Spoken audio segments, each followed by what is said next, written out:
Salam sejahtera, terima kasih karena bersama dengan saya di Nazilin Unity Channel. Kenyataan Nur Jazlan dangkal, lemah, bodoh. Bekas Naib Ketua Pemuda PKR, Syed Badli Syed Shah Syed Osman, membidas ahli Majlis Kerja Tertinggi MKT UMNO Nur Jazlan Mohammed yang menggunakan perumpamaan bermain poker untuk menunjukkan pentingnya PH menerima kritikan dalam kerajaan perpaduan. Kenyataan Nur Jazlan Mohammed yang menyifatkan PKR dan amanah tidak layak berada di meja poker adalah kenyataan dangkal, lemah dan bodoh. Menurut beliau, tidak seharusnya seorang pemimpin bertaraf kepimpinan tertinggi komponen kerajaan mengeluarkan kenyataan tempang yang berbaur perpecahan.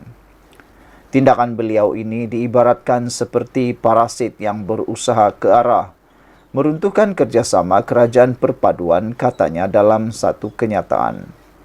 Menurut aktivis PKR itu, dia terkejut apabila seorang yang bertaraf timbalan yang dipertua Dewan Negara seperti Nur Jazlan boleh mengeluarkan kenyataan demikian seolah-olah mencerminkan sikap sebenarnya yang gemar berjudi.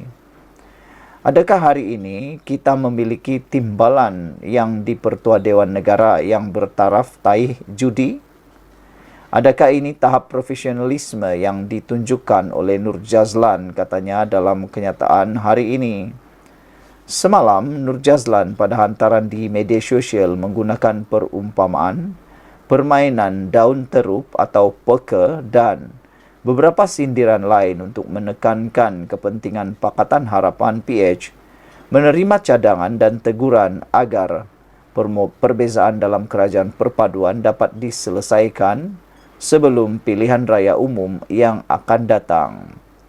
Dalam konteks permainan poker politik ini, hanya mereka yang benar-benar ada skill, kekuatan dan pengalaman saja yang layak dan mampu bertahan di meja utama, kata Nur Jazlan. Bagi saya, hanya UMNO, DAP dan GPS saja yang boleh diibaratkan sebagai pemain poker profesional yang tahu bila nak bluff, bila nak race dan bila nak ambil risiko. Parti ini saja pemain sebenar dalam politik Malaysia sejak awal merdeka dulu, kata Jazlan lagi. Mengulas lanjut, Syed Badli berkata Jazlan sepatutnya mengeluarkan pandangan yang positif ke arah pengukuhan kerajaan perpaduan dan bukan sebaliknya.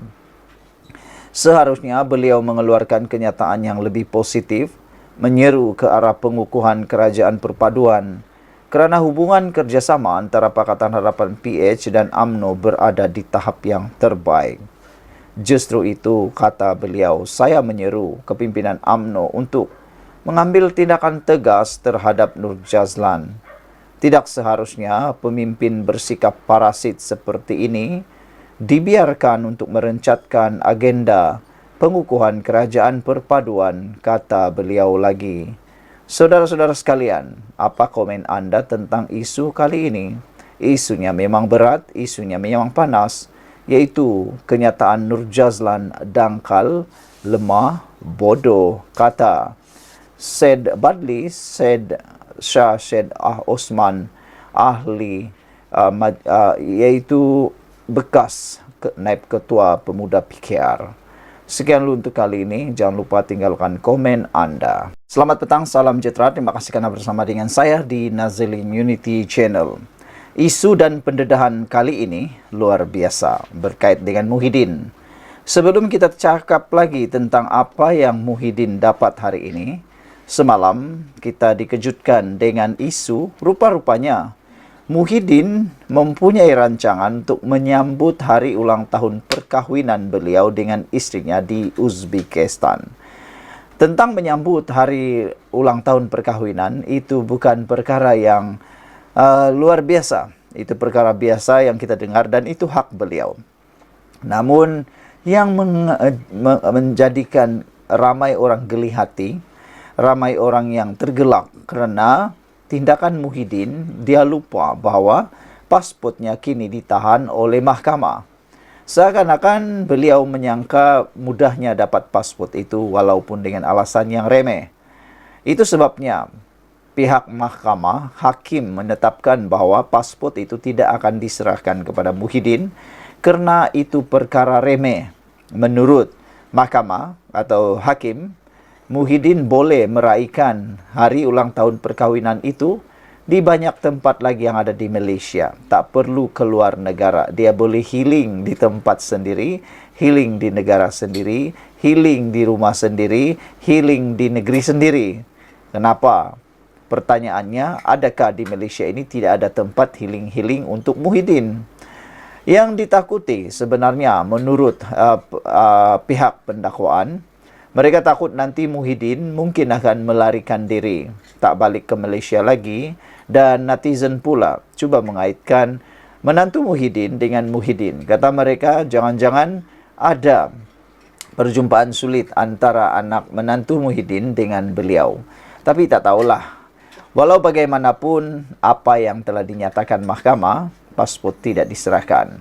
Tapi kali ini pula, yang lebih menyayat hati kita semua ialah pertanyaan, apa Muhyiddin buat untuk bantu orang miskin ketika dia jadi Perdana Menteri? Anda masih ingat waktu Muhyiddin menjadi Perdana Menteri, terlalu ramai orang yang mengibarkan bendera putih. Sehingga waktu itu terciptanya lagu-lagu mengibar bendera putih, menunjukkan betapa sulit dan susahnya kehidupan rakyat semasa Muhyiddin jadi Perdana Menteri, ditambah lagi pada waktu itu adalah pasca COVID-19. Sehingga ada yang menggelarkan Muhyiddin Yassin sebagai Perdana Menteri gagal dalam Malaysia.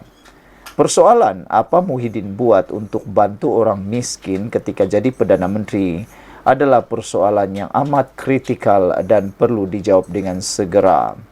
Ahli Parlimen DAP, RSN Raya, bertanya kepada seorang pemimpin komponen Perikatan Nasional PN mengenai apakah yang dilakukan oleh Muhyiddin, pengerusi Perikatan Nasional, untuk membantu golongan miskin semasa dia menjadi Perdana Menteri.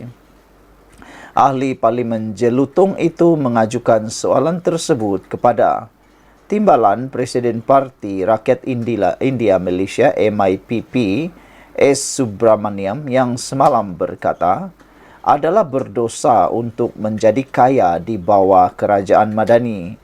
Berikutan dakwaan serangan Perdana Menteri Anwar Ibrahim terhadap golongan elit dan yang kaya yang raya. Saudara-saudara sekalian, ramai netizen kata Anwar Ibrahim sebenarnya bukan menyerang orang kaya di Malaysia. Bukan juga Anwar Ibrahim tidak mahu ada orang kaya di Malaysia. Bukan juga berdosa untuk menjadi kaya di Malaysia. Tapi Anwar Ibrahim mau menghentikan perbuatan dosa orang-orang kaya. Menjadi orang kaya tidak salah. Tapi perbuatan orang-orang kaya yang berdosa itu perlu dihentikan. Antaranya, lihat untuk membayar cukai. Sudahlah kaya raya, tak nak bayar cukai lagi. Sudahlah kaya raya, ada pula terlibat lagi dengan rasuah. Sudahlah kaya raya, ada lagi pula terlibat dengan kroni-kroni. Ini yang dosa yang disebut Anwar Ibrahim. Bukan karena dia kaya. Selain daripada itu, ada lagi orang kaya yang menyeleweng, menyalahgunakan kuasa, memain-mainkan politik dan sebagainya, menjadi api dalam sekam ataupun menjadi musuh dalam selimut. Kerana orang kaya ni kadang-kadang punya pengaruh dalam politik. Itulah yang Anwar Ibrahim sebenarnya kata. Bukannya tak boleh jadi kaya di Malaysia. Tapi biasalah kan, ahli-ahli politik ni, terutamanya mereka yang tak suka, mereka akan spin apa saja yang dikatakan oleh Anwar Ibrahim. Bagi kita rakyat di Malaysia, mau jadi kaya, silakan. Itu sesuatu yang sangat baik, sangat bagus, kerana dapat membantu kemajuan negara melalui pembayaran cukai. Tapi lihat saja, sudah berapa banyak orang kaya yang kedapatan lihat nak bayar cukai. Inilah yang harus diberhentikan. Selain itu, orang kaya juga Banyak yang menikmati subsidi seperti orang-orang miskin. Mereka dah kaya tapi masih juga sama-sama dapat subsidi seperti orang miskin. Itulah sebabnya Anwar Ibrahim kata, orang kaya patut bantu orang miskin. Dah jadi kaya di Malaysia, dah dapat banyak keistimewaan di Malaysia, menikmati kekayaan dari hasil bumi rakyat bumi Malaysia ini. Ya, jadi satu tanggungjawab untuk membantu Malaysia maju. Dalam satu kenyataan, Raya berkata, kenyataan Anwar baru-baru ini bahawa kerajaan tidak akan memberi subsidi pendidikan terhadap pelajar daripada kalangan keluarga kaya, sebenarnya akan memberi manfaat kepada kanak-kanak daripada keluarga miskin dengan meletakkan mereka pada platform yang sama dengan rakan sebaya mereka.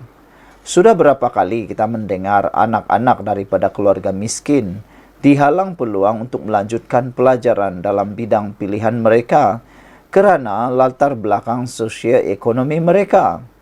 Mengapa MIPP tidak boleh menghargai dan memuji usaha Perdana Menteri untuk merapatkan jurang antara golongan kaya dan miskin?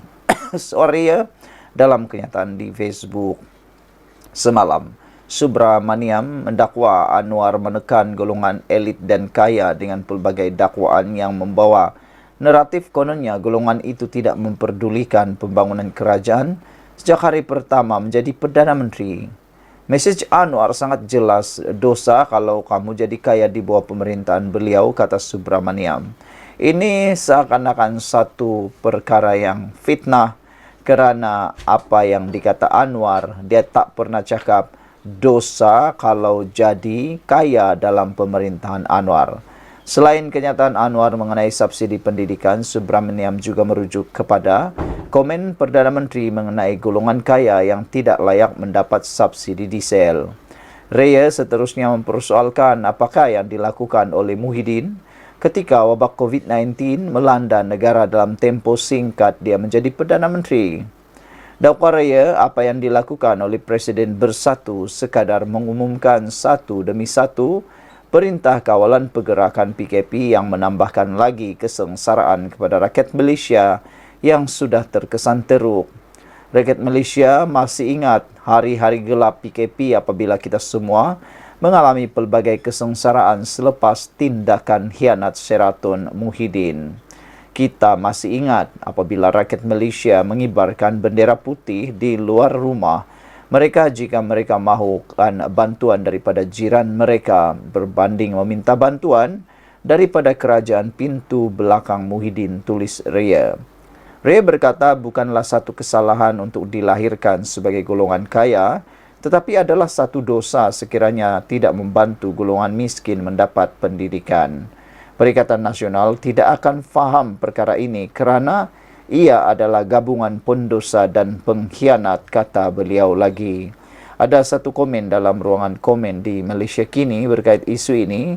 Kata beliau, A1976 kata, abaikan manusia yang berfikiran sempit, parasit dalam negara tidak diperlukan. Sekian dulu untuk kali ini. Jangan lupa tinggalkan komen anda.